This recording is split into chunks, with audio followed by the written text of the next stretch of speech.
Bismillahirrahmanirrahim. Assalamualaikum warahmatullahi wabarakatuh. Alhamdulillahi rabbil alamin. Wassalatu wassalamu ala ashrafil anbiya'i wal mursalin wa ala alihi wa ashabihi wa man tabi'ahum bi ihsanin ila yaumiddin. Asyhadu an la ilaha illallah wahdahu la syarikalah wa asyhadu anna Muhammadan abduhu wa nabiyuhu wa rasuluh la nabiyya wa la rasula ba'dah. Allahumma asrah sudurana wa tazawwas an sayyiatina wahab lana fahmal anbiya'i wal mursalin wahab lana fahmas salafus salih. Allahumma anfa'na bima 'allamtana wa 'allimna ma yanfa'una wa zidna ilman wa na'udzu billahi min ahwali ahli nar. Allahumma la sahla illa ma ja'altahu sahla wa anta taz'alul hazna idza syi'ta sahla. Rabbi shrah li sadri wa yassir li amri wahlul 'uqdatam min lisani yafqahu qawli. Rabbi zidni ilma. Subhanaka la ilma lana illa ma 'allamtana innaka antal alimul hakim. Rabbana atina min ladunka rahmah wa hayyi' lana min amrina rasyada. Amma ba'd. Bapak Ibu yang semoga dirahmati Allah, semoga dicintai oleh Allah Subhanahu wa taala, semoga diberkahi oleh Allah Subhanahu wa taala dan diridhoi oleh Allah Subhanahu wa taala. Sore yang mulia di hari Jumat yang bertambah hari, mudah-mudahan takzim kita, pengagungan kita terhadap syiar hari Jumat pun bertambah. Wa may yu'azzim, siapa yang mengagungkan, yang semula itu kecil, semula itu biasa, karena ada ilmu yang ditambahkan maka menjadi sesuatu yang luar biasa.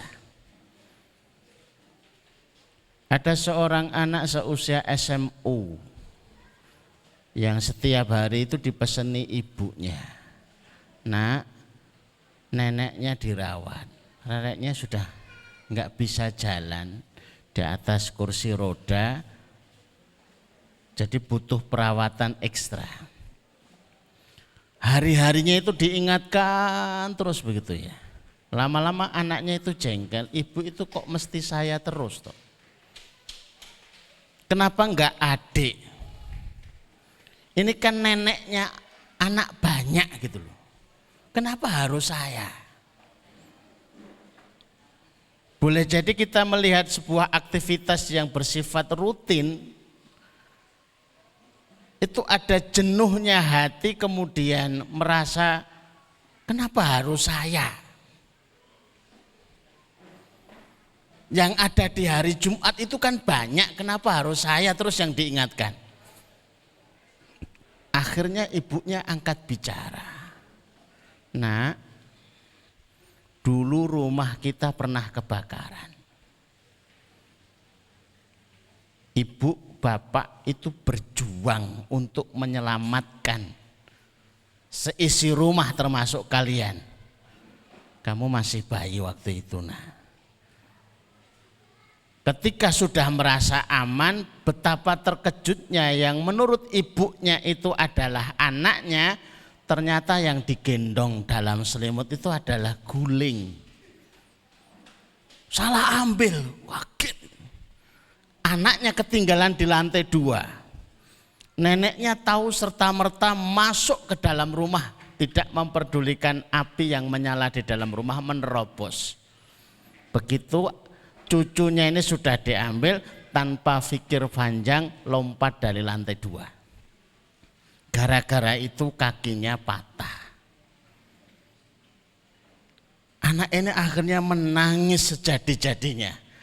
Ternyata pengorbanan merawat neneknya sangat tidak sebanding dengan pengorbanan nenek untuknya. Andai kata seseorang itu tahu apa yang dilakukan itu punya nilai secara makna, maka akan sepenuh penjiwaan, penghayatan, dan tidak ada rasa keluh kesah, jenuh, karena ngerti bayarannya itu tahu. Kalau bapak ibu itu tahu apa yang disimpan di hari Jumat, itu pengennya itu tiap hari itu Jumat. Sebagaimana kalau mereka itu tahu apa yang Allah simpan di hari Ramadan, pengen sepanjang tahun itu adalah Ramadan semuanya.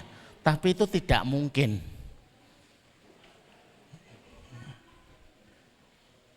Hari Jumat ini luar biasa. Kalau betul-betul diketahui tentang nikmat-nikmatnya yang Allah siapkan, dan umat ini dibalik pendeknya usia yang diberikan Allah tersimpan waktu-waktu pengali dari amal-amal soleh yang ada. Maka lipat gandakan semangat, lipat gandakan amal kalau berbarengan dengan hari Jumat. Dan kita ingin menutup Jumat kita setiap hari Jumat di tempat ini untuk bisa melakukan amalan utama yang mengundang rahmat Allah, yang mengundang malaikat menaungkan sayapnya, yang mengundang kebanggaan di hadapan Allah, yang menjadikan sakinah itu turun kepada kita. Di samping doa-doa kita selanjutnya. Bapak Ibu yang dirahmati Allah, tema kita sore hari ini 8 nasihat hebat. Kenapa disebut hebat? Kita akan tunjukkan seberapa hebatnya. Nasihat ini senilai 33 tahun belajar. Kalau dapat nasihat ini, panjenengan bisa menghemat 33 tahun tidak harus mondok. Karena ini berangkat dari pertanyaan Syekh Syakik Al-Balkhi kepada muridnya Hatim Al-A'sam. Di keterangan selanjutnya, Hatim Al-A'sam itu siapa? Bukan orang Temanggung, juga bukan orang Paraan, bukan orang Magelang, jadi tidak usah dicari alamatnya. Tapi kalau panjenengan nekat, tak tunjukkan alamatnya. Baghdad. Ayo nak arti golei. Lah, hidup beliau itu pada tahun 237 Hijriah. Ketemu Baghdadnya enggak ketemu orangnya, usianya sudah beda. Hijriah. Lama. Menjadi terkenal karena nasihatnya itu bisa merangkum 8 hal itu, rangkuman dari sari hikmah yang dia dapatkan selama mondok 33 tahun. Saya senang banget ini karena kok menghemat luar biasa. Dan gurunya itu memujinya, nasihat itu ada di kitab Zabur. Nasihat itu ada di kitab Taurat, nasihat itu ada di kitab Injil, nasihat itu ada di kitab Al-Quran yang termuat 8 hal ini. Maka yang mengamalkan 8 nasihat hebat ini hakikatnya mengamalkan 4 kitab suci. Istimewanya di situ ya. Ini kalau di Google terkenal banget ya. Kalau sempat panjenengan nggak kenal, bukan salahnya Google gitu ya. Termuat di dalam kitab 4 kitab suci. Semua kebaikan dan 8 hal ini berkutat, luar biasa. Jadi umpama 8 ini jadi konsep hidup, jadi patokan hidup, jadi rambu-rambu kehidupan, sangat-sangat layak. menghemat kita harus menghabiskan berjilid-jilid kitab yang harus dibaca selama 33 tahun. Apa itu 8 hal itu? Yang pertama judulnya kekasih setia. Bapak Ibu, ujung perjuangan kehidupan itu mesti mencari kekasih. Atau di bawahnya kekasih ya teman setia lah. Tapi berapa banyak mereka yang mencari teman setia sampai kepada kekasih itu selalu dibuat kecewa. Karena apa? Menemaninya itu hanya sesaat saja, enggak ada yang selamanya, itu enggak ada. Waktu masih baru kenalan, apalagi baru diakadkan, itu ditanya, "Dek, apakah kamu mencintaiku sehidup semati?" Ngapusi itu. Salah satu mati, itu enggak ikut mati gitu loh ya. Ya dikubur terus balik mulai meneh gitu loh.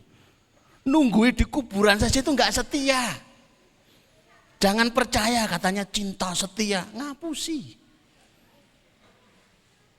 Ternyata yang akan menemani saat kita itu hidup sendirian, rame, sehat, sakit, sampai di alam kubur, sampai nanti di alam akhirat, itu amal soleh kita. Walaupun bentuknya guyon gitu ya. Bu, tadi dapat teh enggak? Enggak. Loh, jenengan kok dapat? Sesuai amalnya masing-masing. Itu kan guyonan, tapi itu bener gitu loh ya. Amal itu ngikuti kita. Seberapa kita beruntung kelak di alam kubur, panjenengan sudah testimoni ketika kehidupan dunia. Kok rasanya hari ini mudah banget ya nyari rezeki. Bahagia banget. Saya beramal apa ya? Zikir pagi, sedekah pagi, sholat duha, baca Qur'annya 3 juz. Lah ya pantes, jenengan sudah nabung kebaikan, itu jadi sangu, itu sudah bermanfaat. Panjenengan pengen bukti, sudah sering kita mendengarnya. Famay ya'mal mithqala dzarratin khairan.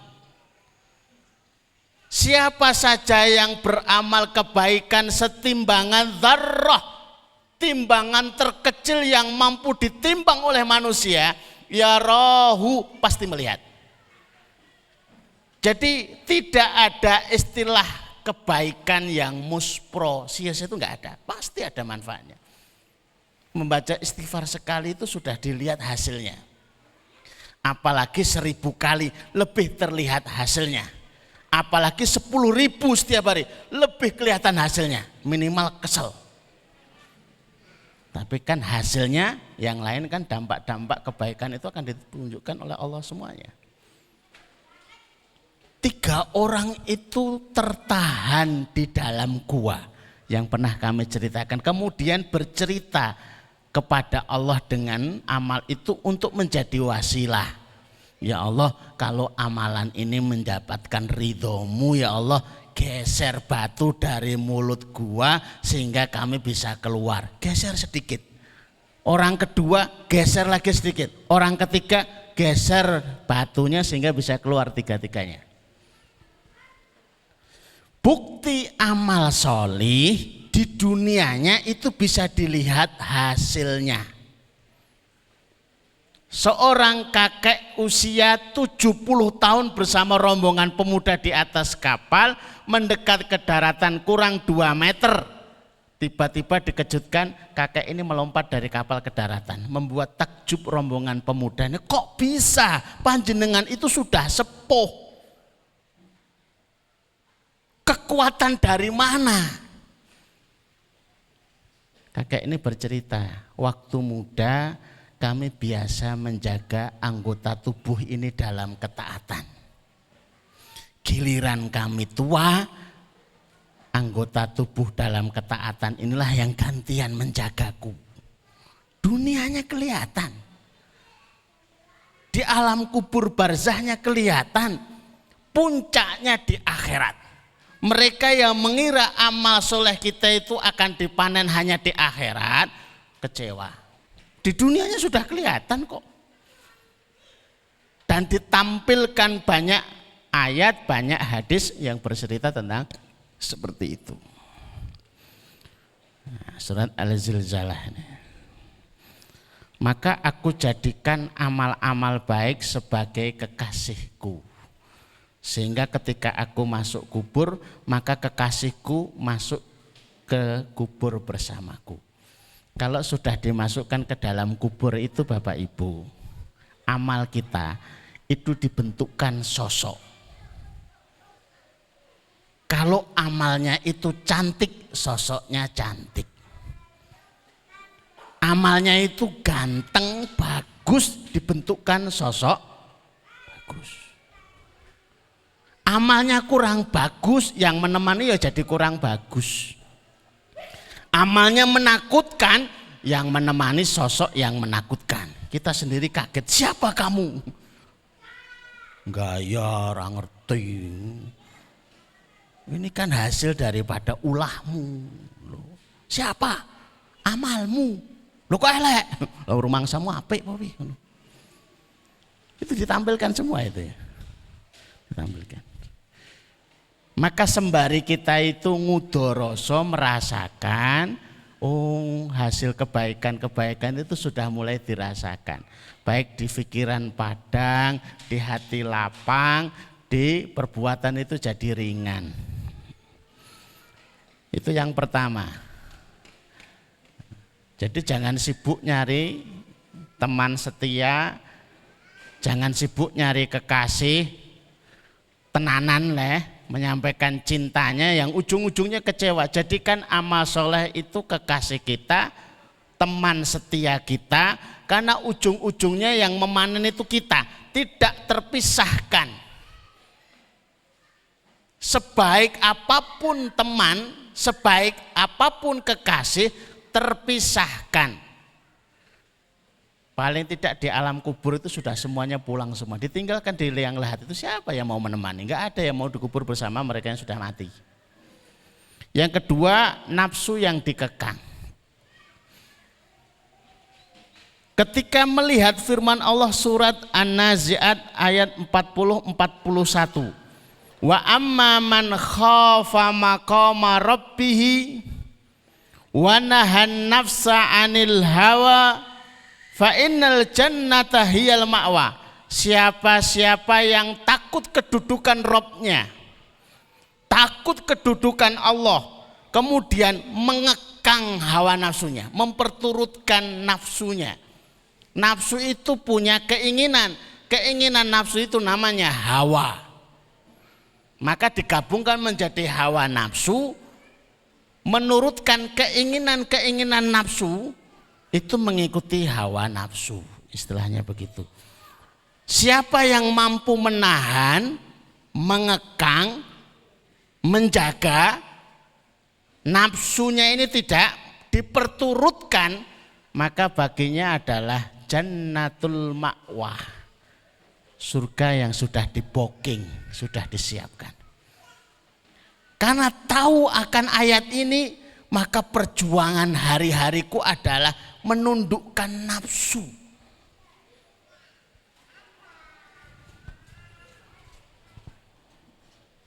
Ketika itu sudah bisa ditundukkan, dikendalikan, maka urusan-urusan lain itu jadi beres. Kalau tidak terlatih itu masalah. Dan latihan yang terbaik dari menempa nafsu itu puasa, Pak. Orang-orang yang punya latihan terbaik dalam urusan puasa itu punya latihan terbaik di dalam mengekang nafsunya. Karena puasa itu amalan yang istimewa. Hari Senin kita ada di bis, samping kita nawari tahu. Itu kalau kita nggak ngaku, itu nggak tahu loh. Pak tahu, nuwun sewu Senin. Nggih kula nggih ngertos. Niki Senin, benjang Selasa to? Kula ngerti. Saderenge Minggu to apal.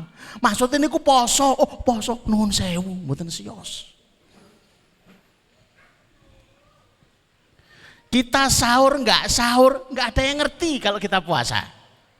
Hatta istri kita belum tentu tahu kalau kita itu puasa. Itu amalan tersembunyi kok. Jam 3 sahur, ba'da subuh nyeruput kopi sak gelas terus dilapi. Poso Pak, Kemis. Poso napa mboten? Kemis yo ngerti lah. Lah jenengan niku poso napa mboten? Biasane iki piye? Guyu. Nggih pun. Wis entek sak gelas. Enggak ada yang tahu. Kalau siapke kangge buka nggih. Lah kok jam loro niku ketok ngeleh banget. Wih, iki bahaya nek ngenteni sore itu. Iso diet tenanan ya. Itu masuk kamar dikunci, telas sak piring kare es teh sak gelas, terus dilapi malih. Nah, meneng wae ketok pura-pura kelentru ngono. Kok ketok lemes to Pak? Ayo Kemis yo ngene iki lah ngono. Wis sak piring. Enggak ada yang tahu ini amalan istimewa. Kalau kita enggak ngaku, enggak ngerti. Yang dilatih itu bukan mulutnya, yang dilatih itu bukan perutnya, yang dilatih itu bukan lidahnya, tapi yang dilatih itu nafsunya, tidak memperturutkan apapun yang diinginkannya karena menunda kenikmatan demi kenikmatan yang lebih. Latihannya nafsu seperti itu. Kalau sudah terlatih luar biasa. Terlatih luar biasa. Yang ketiga, simpanan kekal. Ma indakum yanfad wa ma indallahi baq. Aku melihat manusia itu suka nyimpen barang-barang istimewa. Ternyata itu tabiat setiap orang. Punya apa itu? Perhiasan simpen, punya tabungan untuk nyimpen uang, ada investasi untuk nyimpan apa yang dimilikinya. Itu kecenderungan. Tapi kita diingatkan surat An-Nahl ayat 96. Yang seperti ini alangkah lebih baiknya kalau jadi kaligrafi di rumah biar selalu ingat. Diingatkan ma'indakum yanfadu, apapun yang kamu simpan semahal apapun habis. Apapun yang di sisi Allah simpanan yang murah sampai yang paling mahal bakin.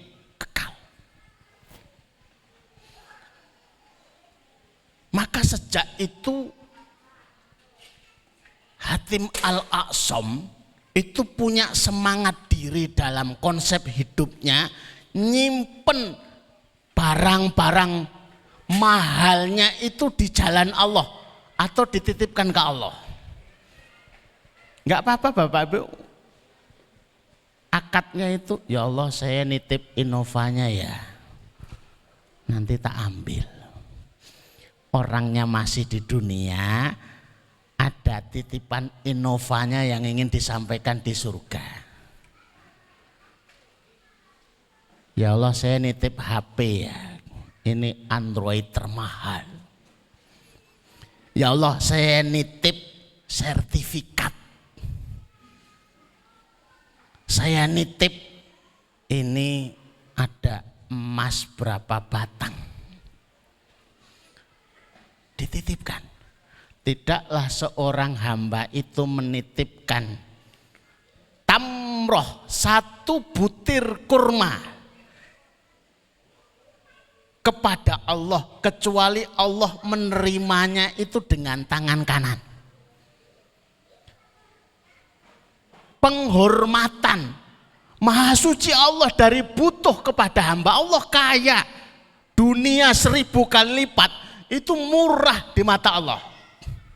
Andai kata dunia itu senilai sayap nyamuk di mata Allah, orang kafir itu sak tetes air pun gak dikasih.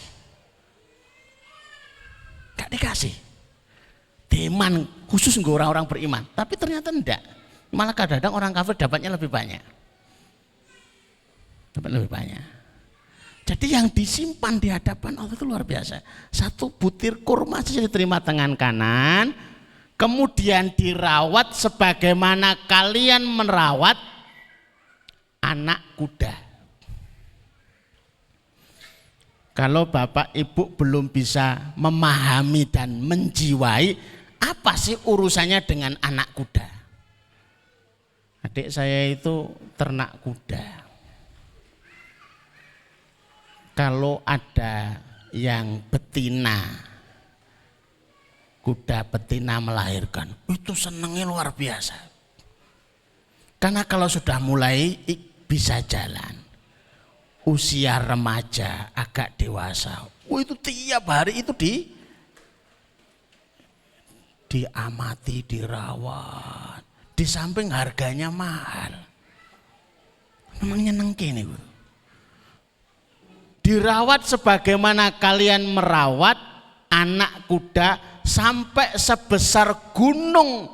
Dari satu butir kurma itu tadi sengaja disimpankan untuk diberikan lagi kepada mereka yang menitipkan kepada Allah. Kalau begitu kan enak toh. Ikuti permainannya.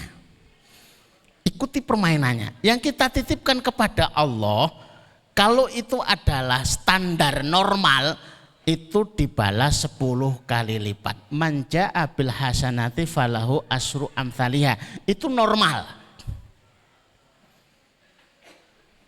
Bolehkah kita berharap? Ya boleh. Kalau tidak boleh berharap, ngapain diceritakan di dalam Quran? Ngapain disampaikan? Ngapain disebutkan? Lah berarti kan berharap dunia kepada Allah. Kalau enggak kepada Allah, kepada siapa lagi? Berharap kepada mertua sama sengsaranya. Udah berharap kepada Allah saja. Dan biasanya semangatnya itu beda, kalau punya harapan itu kan beda. Salah satu cara untuk menghilangkan kemalasan itu suntikkan harapan. Kenapa orang yang usia 70 tahun sakit kemudian kok sudah pasrah gitu? Kalau pasrah itu biasanya enggak punya harapan. Hilang harapan atau putus harapan. Mbah, mantun ya ora. Lho napa? Wis ora ana Mbah Putri. Apalagi yang diharapkan. Ada mbah-mbah yang lain. Alah padha wae. Piknik, Mbah. Oh, ora wis. Sate ora tedas. Jadi harapan dunia di mata orang tua itu sudah enggak ada harapan lagi. Tapi ketika semangatnya itu dihidupkan harapannya. Jenengan dereng haji lho, Mbah. Mantun, sehat, tiba-tiba hidup. Dan harapan ketika sudah mulai hidup, kemudian lisannya berucap, ya Allah sembuhkan aku, ya Allah panjangkan usiaku. Menurut penuturan A'agim, beliau kena COVID tapi mendapatkan hikmah yang luar biasa. Ternyata tubuh manusia itu ada getaran untuk melawan virus. Getaran itu muncul dari pribadi, getaran itu muncul pula dari tempat. Tempat yang getarannya paling lemah itu adalah rumah sakit. Ini hawane ke rumah sakit itu hawane wis. Lemah getarannya. Amalan yang bisa memberikan getaran sampai 350 Hz. COVID itu getarannya hanya 5, bisa dilawan dengan getaran 5. Kalau getaran kita itu kurang dari 5, ya kalah. Untuk bisa mendapatkan getaran 350 Hz berarti gitu. Menurut penelitian yang beliau baca kemudian dipublikasi, itu hanya berdoa. Berdoa itu luar biasa. Kami dapat tamu dari Solo, kami ceritakan. Kita itu suka berangan-angan pengen usianya panjang, pengen hartanya banyak, pengen keturunannya banyak, pengen amalnya soleh. Kenapa enggak dipanjatkan dalam doa itu loh? Hanya sekedar menunggu saja itu. Seorang sahabat itu didoakan dalam satu doa oleh Rasulullah 6 hal dan 6-6-nya terkabul. 6-6-nya itu harapan setiap kita. Kita itu kan harapannya kaya. Tapi pengennya kaya melewati usaha, berjuang sampai keringetan, bahasanya itu sikil dadekke sirah, jungkir balik dan sebagainya. Ngapain harus capek-capek? Bisa diminta kok. Sahabat Anas itu diajari doa Allahumma akthir mali nomor 1. To the point. Ya Allah perbanyaklah hartaku. Lewat usaha tidak lewat usaha, pokoknya banyak hartanya. Entah itu warisan, tiba-tiba. Tiba-tiba itu bahasa Jawanya ujuk-ujuk. Tiba-tiba dipanggil ke Keraton Jogja. Kaget. Ternyata dia masih ada gelar radennya. Mosok aku raden. Lah percaya apa ora? Ora. Tapi dapat warisan. Gue percaya nek kuwi. Ada warisannya, tiba-tiba kaya, nggak ngerti. Hari-harinya cuma nyangkul di sawah. Tapi cangkulnya itu kebentur batu. Kok aneh. Dibuka kok warnanya kuning. Di bawah toko emas. Niki emas niki. Tiba-tiba kaya mendadak. Ini hanya cerita loh Pak. Baru terus golek pacul kabeh gitu ya. Tapi itu diminta.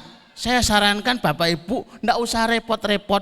Walaupun dijemput pakai segala ikhtiar. Tapi kalau pesanannya itu enggak ada, itu sama saja capek. Diminta Allahumma akthir mali. Perbanyaklah hartaku.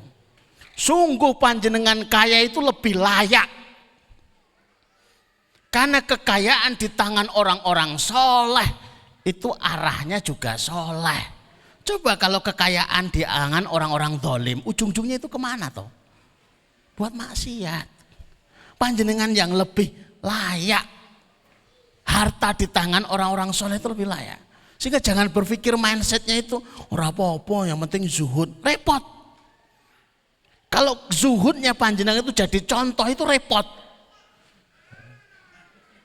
Zuhud panjenengan bisa ada remnya, yang nggak punya rem kan 12 itu. Parah itu. Sungguh harta di tangan orang kaya, soleh itu jadi senjata. Wawaladi dan perbanyaklah anakku. Hartanya banyak, anaknya banyak. Nomor 2 yang diminta.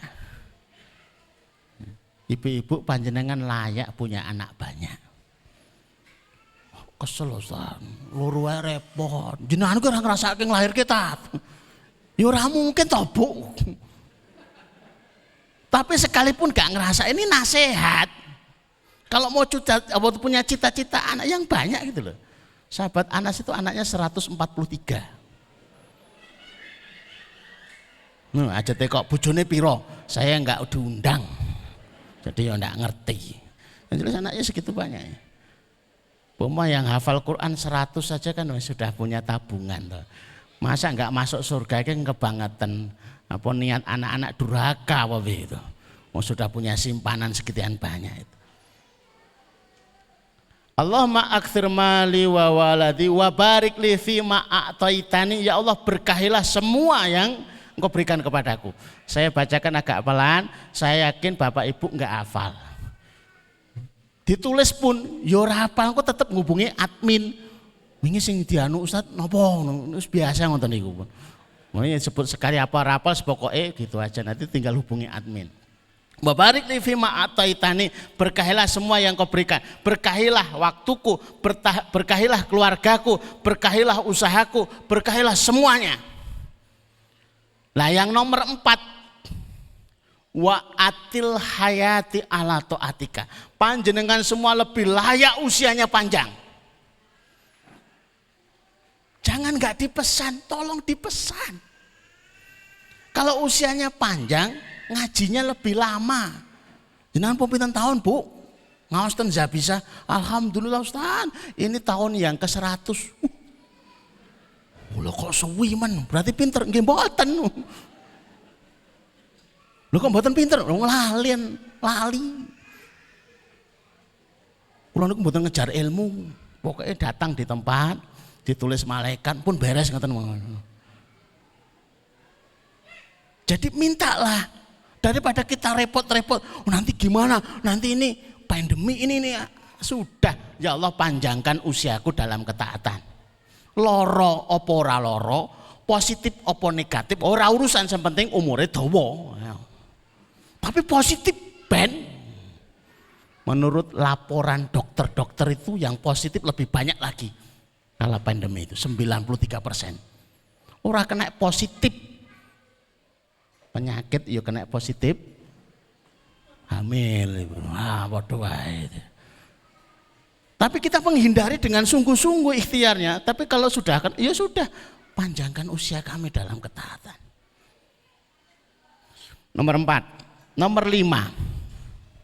Wa ahsin amali, jangan hanya panjang usia, perbaiki terus seiring panjangnya usia kami, bertambah baik terus kami.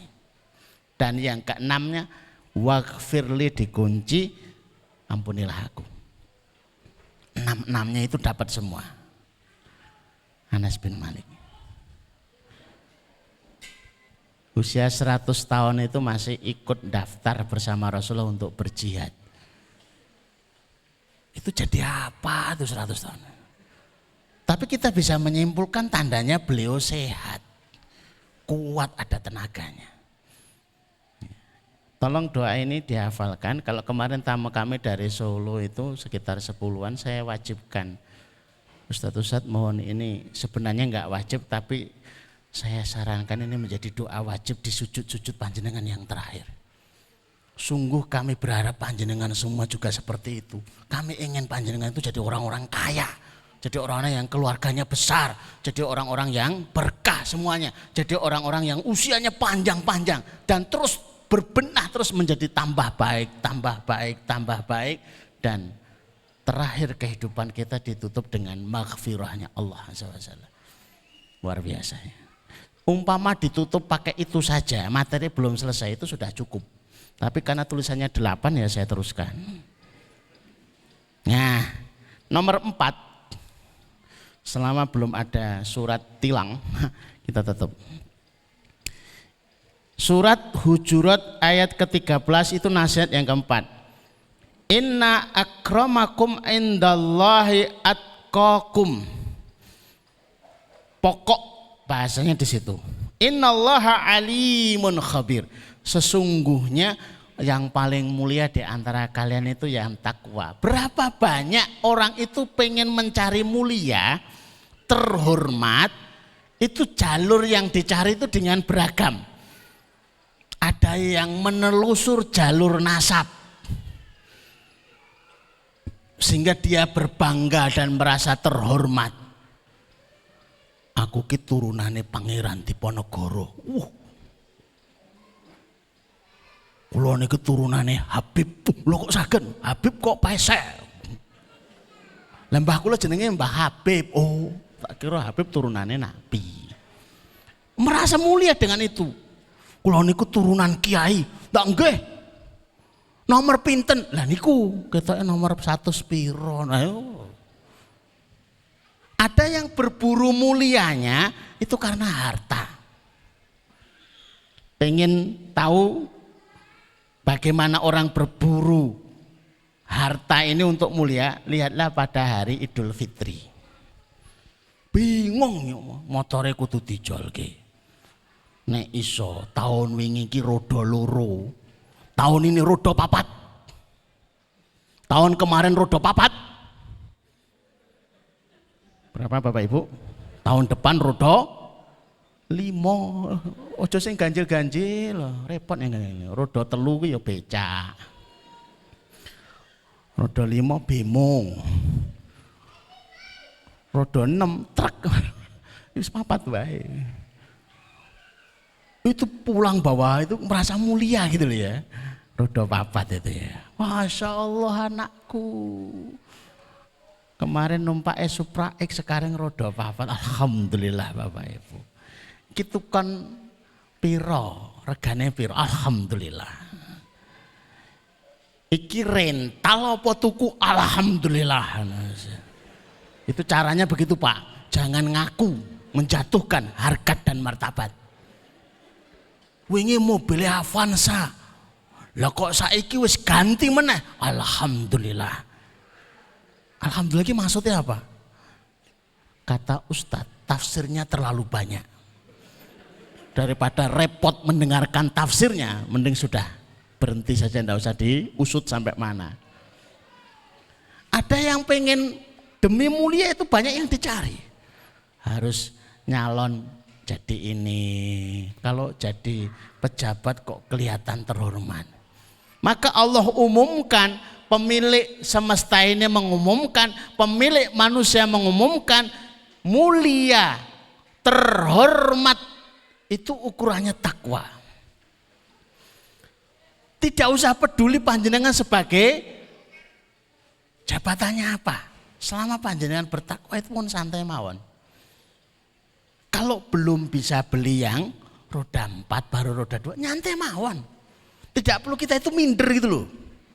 Mosok 5 tahun motornya ganti-ganti. Alhamdulillah. Ini bisa untuk dipakai ke masjid. Bisa untuk nyari nafkah. Menahan kami sekeluarga dari meminta-minta, terhormat. Kok rumahnya nggak direnovasi, alhamdulillah sudah bisa menaungi dari hujan, bisa berteduh dari panas, alhamdulillah kami bersyukur. Tulisan kami pagi hari ini kan sebenarnya ingin kami teruskan. Seorang kota itu berbangga banget dengan kotanya. Kalau dari desa itu bawaannya itu kok desit, identik dengan kesederhanaan, kebersahajaannya, dalam kurung itu du'afanya gitu loh. Padahal kalau orang desa itu mau berbangga dengan desanya itu luar biasa. Nang kutha enak ning desa. Enak nang kutha yo, desa itu anti polusi. Air mengalir tanpa beli. Mosok kali di kota itu kalau buat sayur beli. Nah kita yang di desa itu tinggal metik. Ada orang panen cabe no. Anu tumbas ayo kono dipake ngono sak karepmu sak. Engko sak nyambelan mawon. Wis kono wis. Kok gampang ya? Gampang. Nang desa ki sepi. Jam 8 wis sepi. Ya malah sehat ndang turu, ora kakan pikiran. Ora dikejar-kejar tagihan. Wow. Sebenarnya itu soal bagaimana kita membangun narasinya saja dan alasan. Ketika bisa ya wis ngono tok. Walaupun di kota, di desa semuanya itu sama saja asal terjaga atmosfer ketaatan kita kepada Allah, semuanya itu membanggakan dan membahagiakan. Nomor 5. Ini ibu-ibu minimal harus membuka. Az-Zukhruf ayat 32. Nahnu qasamna bainahum ma'isyatahum fil hayatid dunya. Aku amati manusia sebab mereka itu terpisah satu dengan yang lain, sebab saling membenci, saling membuli, ternyata ketemu sebabnya adalah dengki. Maka aku pelajari di ayat ini agar kedengkian itu bisa terhapus dari akarnya. Ternyata kesimpulannya pada ayat ini, kami sudah bagi, kehidupan itu sudah dibagi, sudah tertakar, tidak mungkin tertukar. Enak ya dadi ustaz, jajal lo, ngora enak. Enak ya dadi tukang dodolan tahu. Njajalo kok ora enak. Enak dadi petani anteng, njajalo ora enak. Sudah tertakar tidak akan tertukar. Kalau sudah tahu seperti itu enak. Wes dibagi, ora mungkin keliru. Sudah dibagi tidak mungkin keliru. Enak ya nek bojone ayu, njajalo ora enak. Semakin cantik istri kita, semakin sengsara, Pak. Ditumpakke rodo loro kok ya ora pantes. Tumpakke rodo papat kok ya larang. Sak nyebut-nyebute kita itu gelisah loh, Pak. Ngene iki nek grimis-grimis mangan sate enak ya, Mas. Ora arep ditukokke sate tapi ayu. Ditukokke sate ora ndek dhuwit. Repot. Dulu saya sering membahasakan semakin cantik semakin licik. Walaupun nggak bener juga, tapi yo ben wae kesimpulannya sendiri-sendiri. Sudah dibagi. Berapa banyak para suami itu tersiksa gara-gara apa? Istrinya cantik. Bagaimana agar tidak tersiksa? Ya sudah jadi istri panjenengan itu saja sudah. Ini yang terbaik dari Allah, ya sudah dinikmati saja. Biyen ki ayu lho Ustaz. Seiring waktu kok memudar. Lah apa rumangsane jenengan ki gak memudar, kan ya padha wae. Iya ya. Sudah dinikmati saja, sudah dibagi, tertakar, terukur, tidak mungkin tertukar. Enak. Saya sering ditanya, motor yang paling enak itu apa? Beat. Ora yo, Beat. Ora, enak Vario, oh Beat. Nmax ora, Beat. Lah kenapa? Duwe iku Beat. Ya terserah lah orang mau ngomong apa-apa. Ini promo dari Honda apa ora urusan iki kan. Yang ada itu dinikmati enak sudah. Nanti kalau saya bisa beli Vario, motor paling enak itu Vario. Ora percaya. Enak-enak ora. Itu ketika kita punya prinsip dan konsep seperti itu ternyata kok enak ya ternyata. Sudah dibagi, ayatnya jelas 32 Zukhruf. Kehidupan dunia itu sudah dibagi. Kalau kita tidak memahami, ngelihat orang lain itu meriang. Tetangganya nurun ke kulkas. Udune kan dingin toh, Pak? Greges. Mungkin apa? Tetangganya renovasi. Wah, mulai mules. Bikin apa? Lah kayak renovasi. Apa hubungannya gitu loh. Mosok tetangga baru 1 tahun renovasi. Lah kita wis puluhan tahun pondasi wae ora. Biar saja. Ternyata sudah ada bagiannya. Kita ada di sana itu yo belum tentu enak. Wong ukurnya kita itu enggak jujur. Enak ya, ibu itu dagangannya laris gini. Ojo tergesa-gesa menyimpulkan anaknya loro. Bojone ra salat. Enake ning ndi? Oh iya. Kita lakunya sedikit, istrinya sholat, anak-anaknya sholih, ada yang menghafal Quran. Oh sudah. Sehingga pencitraan Rasulullah terhadap kehidupan itu sederhana. Kalau seseorang itu ada yang dimakan besok, bukan seminggu, bukan sebulan, ada yang dimakan besok. Ada pasangan untuk berbagi. Ada yang membantu pekerjaannya hanya dengan indikator 3. Ada yang dimakan besok, ada pasangan berbagi, ada yang membantu pekerjaannya. Dia raja. Sekalipun tidak harus mengaku diri sebagai raja. Karena sudah ada rajanya di depan sini. Raja Mebel. Nggak usah ngaku-ngaku gitu. Raja baru. Aku raja tahu rasa. Raja sayur gak usah. Tapi kita tuh berbahagia gitu loh. Kayak temanten baru gitu loh. Sebenarnya itu yang lebih ganteng banyak, yang lebih cantik banyak. Tapi hari itu yang didaulat jadi raja dan ratu ya hanya itu dia aja. Itu kan merasa bahagia gitu ya. Di foto sana, foto sini, disalami sana, disalami sana. Kalau pas lagi begitu jangan ingatkan, Bu. Nanti balik ke kelambine wis silihan. Iso. Ngenes iku. Iki resepsi iki wis dibayar purung kabehane. Wis dadi ingat semua dadi buyar. Ora sida dadi raja, ora sida dadi ratu. Nomor 6 yang diingat-ingat, surat Fatir ayat 6. Inna syaitana lakum aduwwun fattakhiduhu aduwa. Ya, makasih.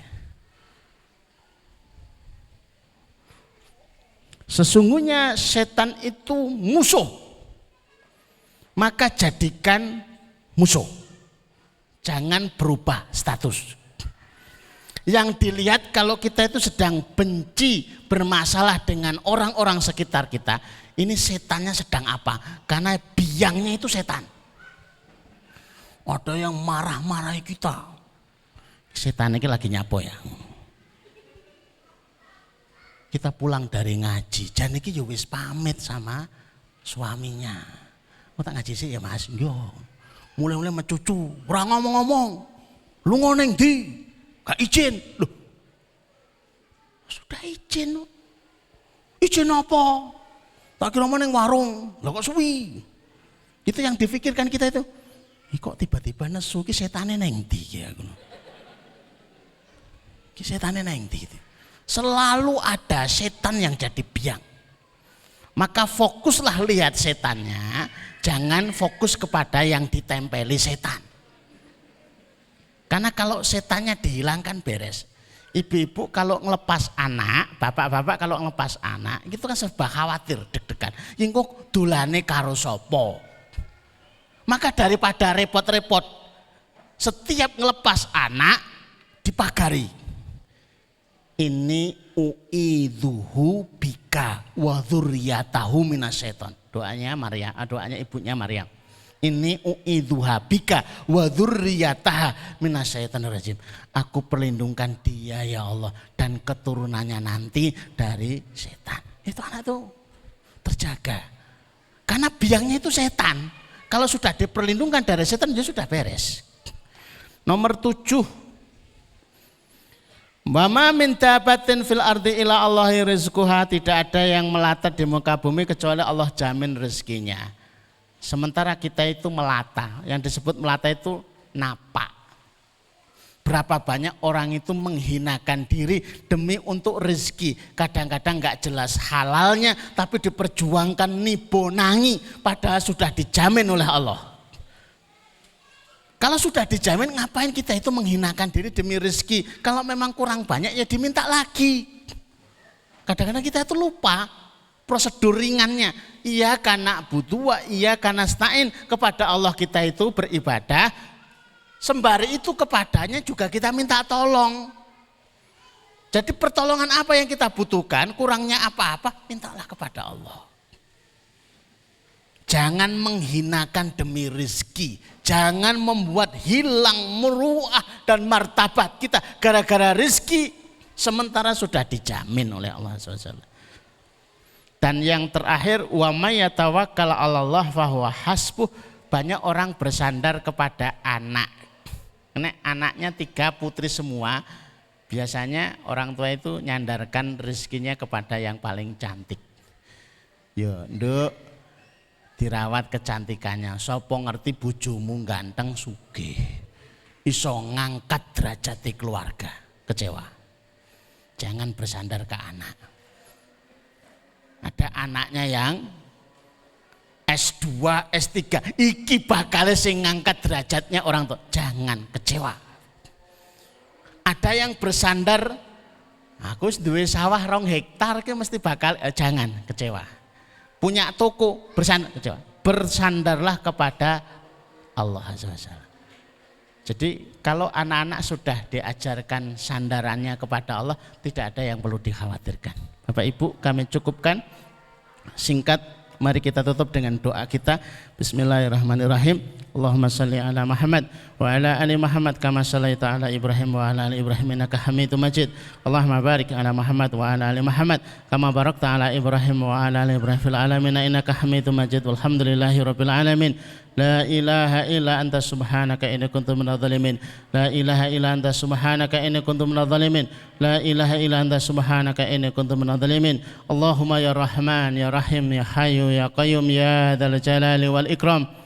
Allahumma inna nas'aluka min khairin ma sa'ala min nabiyyika Muhammad sallallahu alaihi wasallam wa na'udzubika min syarri ma sta'adha min nabiyyika Muhammad sallallahu alaihi wasallam. Antal musta'an, alaikal balag, wala haula wala quwwata illa billah. Ya Allah, sesungguhnya kami memohon seluruh kebaikan yang pernah diminta oleh Nabi kami sallallahu alaihi wasallam. Ya Allah, sesungguhnya kami memohon perlindungan dari seluruh keburukan yang perlindungan itu pernah diminta oleh Nabi kami sallallahu alaihi wasallam. Allahumma kfina bihalalika an haramika wa aghnina bifadlika aman siwaka. Ya Allah, cukupkan kami dengan rezekimu yang halal sehingga kami tidak butuh yang haram. Kayakan kami ya Allah dengan anugerahmu sehingga kami tidak butuh kepada selainmu birahmatika ya arhamar rahimin. Allahumma dzib hammana, Allahumma dzib hammana, Allahumma dzib hammana. Ya Allah, angkatlah masalah-masalah kami. Ya Allah, angkatlah masalah-masalah kami. Ya Allah, angkatlah masalah-masalah kami. Allahumma inna nas'alukal huda wa tuqa wal afafa wal ghina. Rabbana atina min ladunka rahmah wa hayyi' lana min amrina rasada. Rabbana atina fid dunya hasanah wa fil akhirati hasanah wa qina adzabannar wa qina adzabannar wa qina adzabannar. Wa sallallahu ala Muhammadin wa ala alihi wa sahbihi wa sallim. Subhana rabbika rabbil izzati amma yasifun wa salamun alal mursalin walhamdulillahi rabbil alamin. Qul qul hadan astaghfirullahaladzim. Assalamualaikum warahmatullahi wabarakatuh.